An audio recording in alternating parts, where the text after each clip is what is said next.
உன் கூட க்ளோஸாக பழகிறதுல, உன்கிட்ட என்னோடய வல்னரபிலிட்டிஸை ஷேர் பண்ணுறதுல எனக்கு எந்த தயக்கமும் இல்லை. Because I trust you. அதே மாதிரி நீ என் கூட க்ளோஸ் ஆகணும்னு நினைக்கிறியா?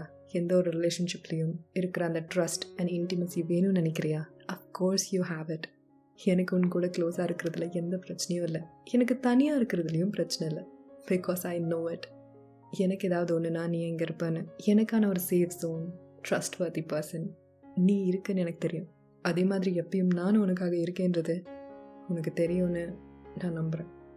இந்த மாதிரியான ஒரு கண்ணோட்டத்தில் எந்த ஒரு ரிலேஷன்ஷிப்பையும் பார்க்கும் ஆள் நீங்களாக இருந்தால், ஆர் இந்த மாதிரியான கண்ணோட்டத்தில் ஆல்ரெடி உங்களுக்கு யாராவது கூட ஒரு ரிலேஷன்ஷிப் பாண்ட் இருந்தால், கங்க்ராச்சுலேஷன்ஸ். நீங்கள் ஒரு secure attachment style person. Or உங்கள் லைஃப்பில் ஒரு சில ரிலேஷன்ஷிப் பாண்டில் ஒரு செக்யூர் அட்டாச்மெண்ட் ஸ்டைலை உணர்றீங்க. அட்டாச்மெண்ட் ஸ்டைலோட கடைசி பக்கத்துக்கு வந்தாச்சு. வணக்கம், நீங்கள் கேட்டுட்ருக்குது திஸ் லைஃப் டிக்கெட் பாட்காஸ்ட். நான் உங்கள் விபி. குட்டி குட்டி குழந்தைங்க எல்லாம் அவங்களோட ஃபீலிங்ஸை நான் வெர்பல் சிக்னல்ஸ் மூலமாக தான் வெளிப்படுத்துவாங்க. முன்னாடி எபிசோடில் சொல்லியிருக்கேன். அதாவது அழுவாங்க, சிரிப்பாங்க, இல்லை குயில் கூவுற மாதிரி குழந்தைங்களும் ஓ கூ அப்படின்னு சிங்கிள் வெர்பல் சவுண்ட்ஸில் பேசுவாங்க. இது பேர் கூவிங்னு சொல்லுவாங்க. அந்த கியூஸை கேர் கிவர் ரீட் பண்ணி இன்டர்பிரேட் பண்ணி அதுக்கு ரெஸ்பாண்ட் பண்ணும்போது குழந்தைங்களோட நீட் சாட்டிஸ்ஃபை ஆகுது. உதாரணத்துக்கு ஒரு குழந்தை அழுகுது. எதுக்கு அழுகுது? அதுக்கு என்ன வேணும்? பசிக்குதா? ட்ரெஸ் ஈரமாயிடுச்சா? குளிர்காலத்தில் டிஸ்கம்ஃபர்ட் ஃபீல் பண்ணுதா அப்படின்னு கவனித்து அதுக்கு ரெஸ்பாண்ட் பண்ணும்போது குழந்தைங்களோட நான் வெர்பல் கம்யூனிகேஷன் சக்ஸஸ்ஃபுல் ஆகுது. அப்போது நமக்கு ஏதாவது ஒன்றுனா இவங்களை நம்பலாம், இவங்க நம்ம stress or worry or basic சர்வைவலுக்கு சப்போர்ட் பண்ணுவாங்கன்ற ட்ரஸ்ட் க்ரியேட் ஆகுதுங்க.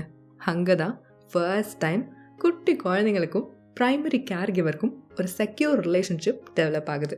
ஒருவேளை ஒரு குழந்தை அழுதுகிட்டே இருக்குது, அது யாருமே கண்டுக்கவே மாட்டேறாங்கன்னு வச்சுக்கோங்க. அப்போது பல விஷயங்கள் நடக்கும். ரெஸ்பாண்ட் பண்ண யாரும் இல்லை அப்படின்ற ஒரு தாட், பெயின் ஆர் டிஸ்கம்ஃபர்ட் எதுவாக இருந்தாலும் தன்னை தானே தான் சரி பண்ணிக்கணும், யாரும் வரமாட்டாங்கன்ற பிலீஃப், இவங்களை நம்பலாமா அப்படின்ற ஒரு தாட். அந்த வயசில் தனக்கு தெரிஞ்ச நாலேஜ், கிடைக்கிற ரிசோர்ஸஸை வச்சு அந்த பெயின் ஆர் டிஸ்கம்ஃபர்ட், ஸ்ட்ரெஸ்ஸிலேருந்து வெளிவர, அந்த ஆன்சைட்டிலேருந்து வெளிவர ட்ரை பண்ணுவாங்க. டிஸ்ட்ராக்ட் ஆகிறதுக்கு நிறையா டெசிஷன்ஸ் எடுப்பாங்க. அது சில டைம் தவறாக கூட முடியலாம். மென்டல் அண்ட் ஃபிசிக்கல் ஹெல்த்தை பாதிக்கும் பழக்கங்களுக்குள்ளே போவாங்க. அப்புறம் நமக்கு இதுதான்ப்பா, பெயின் என்டியூர் பண்ணுறது எவ்வளோ கஷ்டப்பட்டாலும் அப்யூஸ் ஆனாலும் திஸ் இஸ் நார்மல், ஃபேமிலினா அப்படி தான் இருக்கும், லைஃப்னா இப்படி தான் இருக்கும் அப்படின்ற ஸ்ட்ராங் பிலீஃபோடையே வாழ ஆரம்பிப்பாங்க. அவாய்டண்ட் ஆவாங்க, பீப்புள் ப்ளீஸ் பண்ணி ரிலேஷன்ஷிப்பில் ஆன்ஷியஸ் ஆவாங்க. இந்த மாதிரி நிறையா. இப்படி தான் ஒரு இன்செக்யூர் ரிலேஷன்ஷிப் பாண்ட் அவங்க லைஃப்பில் க்ரியேட் ஆகுது. அட்டாச்மெண்ட் ஸ்டைல் நம்ம லைஃப்பில் எப்போ வேணாலும் சிச்சுவேஷன் ரீசஸ்னால மாறக்கூடிய விஷயம்னு சொல்லியிருக்கேன். கான்ஷியஸ் எஃபர்ட் மூலமாக அதை மாற்றலாம். ஸோ ஒருத்தருக்கு ஒரு அட்டாச்மெண்ட் ஸ்டைல் அடாப்ட் பண்ணுறதுக்கான காரணம் ப்ரைமரி கேர் கிவர்ஸ் மட்டும் இல்லைங்க, நம்ம லைஃப் ஸ்டேஜஸில் மீட் பண்ணுற மற்ற பீப்புளும் இன்ஃப்ளூயன்ஸ் பண்ணுறாங்க. அது உங்கள் ஃப்ரெண்ட்ஸ், டீச்சர்ஸ், கொலீக்ஸ்னு யாரை வேணாலும் இருக்கலாம். படிக்கும் கேட்கும் விஷயங்கள், நம்ம எக்ஸ்பீரியன்ஸ் பண்ணும் விஷயங்களில் எந்த விஷயமாக வேணாலும் இருக்கலாம்.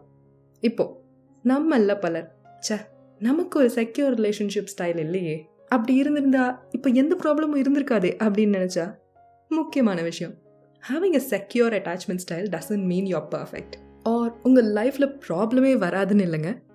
ஆனால் எந்த ப்ராப்ளம் வந்தாலும் சப்போர்ட் அண்ட் ஹெல்ப் கேட்க தயங்க மாட்டீங்க. You will start to trust and value the relationship with others as well as உங்களுக்கு உங்கள் மேலேயே இருக்க ட்ரஸ்ட் அண்ட் பாசிட்டிவ் கண்ணோட்டத்தில் உங்கள் லைஃப்பை லீட் பண்ணுவீங்க. மிஸ்டேக் பண்ணாலும் ஃபெயிலியர் ஃபேஸ் பண்ணாலும் you will take the responsibility of it. பயந்து ஓடவோ வேற ஒருத்தர் மேலே பழி போடவோ மாட்டீங்க. Also you will start to bounce back soon. சீரீஸில் முன்னாடி எபிசோடில் பார்த்தோம்ல, எந்த மாதிரியான ரிலேஷன்ஷிப்புக்கு எந்த மாதிரியான ட்ரஸ்ட் பாண்ட் இருக்கும்னு. ஒரு செக்யூர் அட்டாச்மெண்ட் ஸ்டைல் உள்ள பீப்புளுக்கு லோ ஆன்சைட்டி, லோ அவாய்டன்ஸ் இருக்கும். அவங்களுக்கு அவங்க மேலேயே இருக்கும் நம்பிக்கை அதிகமாக இருக்கும். அதே நேரத்தில் மற்றவங்க மேலேயும் நம்பிக்கை அதிகமாக இருக்கும். மிஸ்டேக் பண்ணிட்டேனா? ஆமாம், மிஸ்டேக் ஆகிடுச்சு, நான் தான் பண்ணேன் அப்படின்னு ரெஸ்பான்சிபிலிட்டி எடுத்து சாரி கேட்பாங்க. ஐயோ, இதனால் நான் ஒதுக்கப்படுவேனா, வெறுக்கப்படுவேனா, தனியாகிட்டா நான் என்ன பண்ணுவேன் அப்படின்னு ஆன்சைட்டியில் மூழ்கிடாமல் திருத்திக்க என்ன பண்ணலாம், ஹெல்ப் கேட்கலாமா அப்படின்னு நெக்ஸ்ட் ஸ்டெப் எடுக்க ஆரம்பிப்பாங்க. சரி, இவங்கக்கிட்ட கேட்டு பார்க்குறேன், அவங்கக்கிட்ட கேட்டு பார்க்குறேன், ஹெல்ப் பண்ணுவாங்கன்னு நம்பி போய் கேட்குறேன், கேட்குறதுல என்ன இருக்க போகுது அப்படின்னு தைரியமாக அடுத்தவங்க கிட்ட போய் ஹெல்ப் கேட்பாங்க. முடியாட்டி இல்லை சொல்லுவாங்க, தெரியாட்டி தெரியல சொல்லுவாங்க. அப்போது வேற ஒருத்தட்ட சப்போர்ட் சீக் பண்ணுவேன்னு போயிட்டே இருப்பாங்க. இதே அவாய்டன்ட் அட்டாச்மெண்ட் ஸ்டைல் உள்ளவங்களா இருந்தால் அவங்களுக்கு low anxiety and high avoidance இருக்கும். தனியாக இருக்கிறதுல அவங்களுக்கு எந்த பிரச்சனையும் இல்லைங்க. ஆனால் யாராவது நெருங்கினா பயங்கரமாக அவாய்ட் பண்ண ஆரம்பிச்சிருவாங்க. தன் மேலே இருக்கும் ட்ரஸ்ட் அதிகமாகவே இருக்கும், ஆனால் மற்றவங்க மேலே இருக்கும் ட்ரஸ்ட் ரொம்ப கம்மி.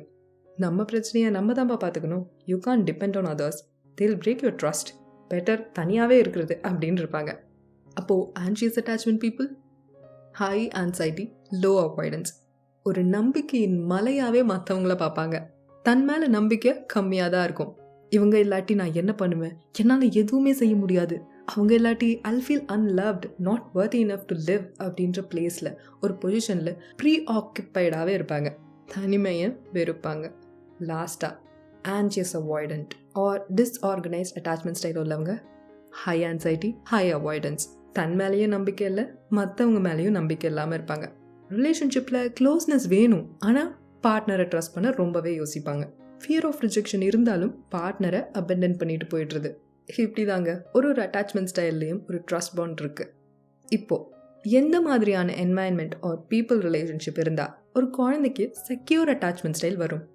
அவங்க பெரியவங்க ஆனால் எப்படி இருப்பாங்கன்னு பார்க்கலாமா? 1, ஒரு சைல்டு சேஃபாக ஃபீல் பண்ணும்.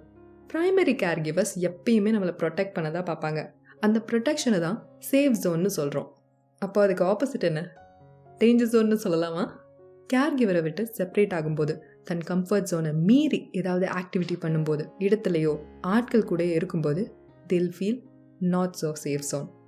குழந்தைங்க எங்கேயோ ஓடி ஆடி விளையாடுற மைண்டில் கேர் கிவரை விட்டு தூரம் போயிடுறாங்கன்னு வச்சுக்கோங்க. திடீர்னு திரும்பி பார்க்கும்போது ஐயோ யாருமே இல்லை அப்படின்ற ஒரு பயம், புது ஆட்களை சூழ்ந்து இருக்கும்போது வர பதட்டம், இந்த மாதிரியான ஒரு எமோஷன்ஸை அவங்க ஃபீல் பண்ணாலும் அவங்க திரும்ப ஓடி வந்து கேர் கிவரை ரீச் பண்ண முடியும். அவங்களோட அரவணைப்புக்குள்ளே திரும்ப இருக்க முடியும் அப்படின்ற ஒரு தாட் அந்த குழந்தைக்கு கொடுக்கும்போது the child feels a sense of safety. இப்போ குழந்தைங்க எக்ஸ்ப்ளோர் பண்ணிட்டுருக்காங்கன்னு வச்சுக்கோங்க. அப்போது அவங்களுக்கு அவசியமான ஸ்பேஸ் அண்ட் ஃப்ரீடம் இருந்து, அதே நேரத்தில் அவங்க கூட இருக்கும்போது, க்ளோஸாக இருக்கும்போது, இவங்க இங்கே தான் இருக்காங்கப்பா, நம்ம தைரியமாக எக்ஸ்ப்ளோர் பண்ணலாம், எது இருந்தாலும் எனக்கு இவங்க பக்கத்தில் தான் இருக்காங்க அப்படின்ற அந்த குழந்தைங்க கவனிக்கும்போது the child feel safe. Also அவங்க இண்டிபெண்ட்டாக ஒர்க் பண்ணுறதுல தயக்கம் காமிக்க மாட்டாங்க. இதுலேயே 2வது பாயிண்ட்டும் வந்துடுது, சில்ட்ரன் எக்ஸ்ப்ளோர் பண்ண சப்போர்ட் பண்ணுறது. 3, அதுக்காக 24 hours உங்கள் குழந்தைங்க பக்கத்துலேயே இருந்து கண்ணு முழிக்க அவங்கள பார்த்துட்டே இருக்க முடியுமா அப்படின்னு கேட்டால் 24 hours முழிக்க பார்த்தாதான் ஒரு செக்யூர் அட்டாச்மெண்ட் ஸ்டைல் அந்த குழந்தைக்கு வரும்னு அவசியமே இல்லைங்க.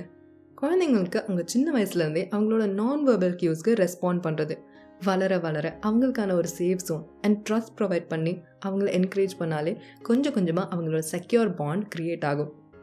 ஸோ 3வது point, when the child feels seen and known. 4, when the child feels valued.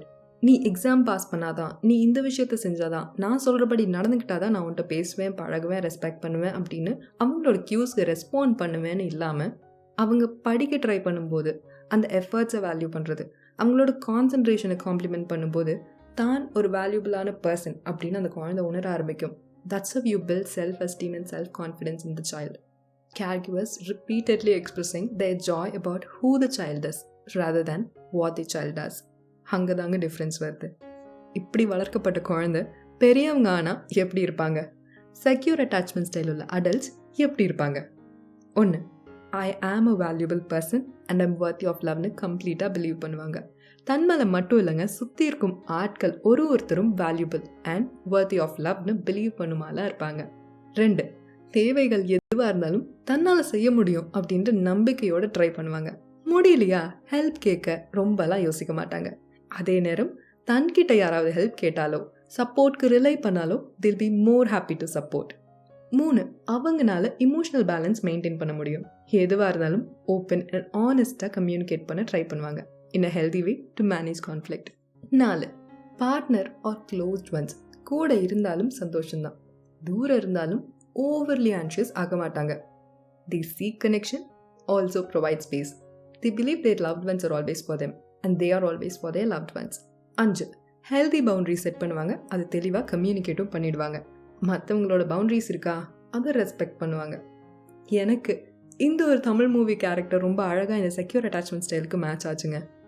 2000 release ஆன ரிதம் படம் பார்த்துருக்கீங்களா? அதில் அர்ஜுன் சாரோட கேரக்டர் அ வெல் கிராஃப்டட் கேரக்டர்னு சொல்லலாம். அந்த கேரக்டரோட பர்சனல் ஜேர்னி பார்த்தீங்கன்னா, ப்ரைமரி கேர் கிவர் அவங்க அம்மா அப்பா கூட இருக்கும் அந்த ஸ்ட்ராங் அண்ட் ஹெல்தி கனெக்ஷன், அப்புறம் ட்ராஜிக்கான பாஸ்ட், உலகத்தோட கார்னரில் இன்விசிபிளாக உட்காந்துடணும்னு நிறைய பேர் நினைக்கும்போது there is life ahead, there are people to support and love meன்ற தாட்டில் ஜேர்னியை பிலீவ் பண்ணி தன் லவபிள் ஒய்ஃபோட டெத்துக்கு அப்புறம் அந்த இமோஷனல் பேகேஜ் இருந்தாலும் அதை எப்படி அவர் டீல் பண்ணுறாரு, தனக்கு இப்படி ஒரு பாஸ்ட் இருக்குது, தான் பர்ஃபெக்ட்லாம் ஒன்றும் இல்லைப்பா அப்படின்னு சின்ன சின்ன சேஷ்டைகள்லாம் காமிக்கும்போது தன் வல்னரபிள் சைடை ஷோகேஸ் பண்ண தயங்கலை. அந்த கேரக்டரில் ஒரு strong sense of ethics and moral integrity இருக்குங்க. அது அவரோட கம்போஸ்ட் ஆக்ஷன்ஸ் அண்ட் கிளியர் கம்யூனிகேஷனில் தெரியும். ரீடிஸ்கவரிங் லவ், பார்ட்னரோட பர்ஸ்பெக்டிவ், அவங்களோட இமோஷன்ஸையும் தன்னோட இமோஷன்ஸ் போலவே ரெஸ்பெக்ட் பண்ணுவார். நம்ம சேர்ந்தா எனக்கு சந்தோஷம்தான், இந்த ரிலேஷன்ஷிப் ஒர்க் அவுட் ஆகாது அப்படின்னு நீங்கள் நினச்சா நான் உங்களை டிஸ்டர்ப் பண்ண மாட்டேன்னு ஆன்ஷியஸ்லாம் ஆகாமல், அவாய்டண்ட்டும் ஆகாமல் ஒரு செக்யூர் ஸ்டைலை எக்ஸ்ப்ரெஸ் பண்ணுவார். அர்ஜுன் சாரோட கேரக்டர் மட்டும் இல்லாமல் மீனா மேமோட கேரக்டரோட ஹீலிங் ஜேர்னிங்க்கும் சப்போர்ட் பண்ணுவார். சச் அ பியூட்டிஃபுல் கேரக்டர் ஸ்கெட்சில் நம்ம எல்லாருமே ஒரு செக்யூர் அட்டாச்மெண்ட் ஸ்டைல் அடாப்ட் பண்ண தான் நம்மளை அறியாமலே முயற்சி பண்ணிகிட்ருக்கோம். இனிமே அதை கான்ஷியஸாகவே ட்ரை பண்ணலாமே. நம்ம இந்த மாதிரி வளர்க்கப்படலையே, நமக்கு இந்த மாதிரியான செக்யூர் அட்டாச்மெண்ட் ஸ்டைல் இல்லையேன்னு வருத்தப்படாமல் இனி என்ன பண்ணலான்னு யோசிக்கலாம். ஏன்னா ப்ரெசென்ட்டில் நீங்கள் எடுக்கிற ஒரு ஒரு ஸ்டெப்பும் உங்கள் ஃப்யூச்சருக்கும் ஹெல்ப் பண்ணும், உங்கள் ஃப்யூச்சர் ஜென்ரேஷன்ஸ்க்கும் ஹெல்ப் பண்ணும்.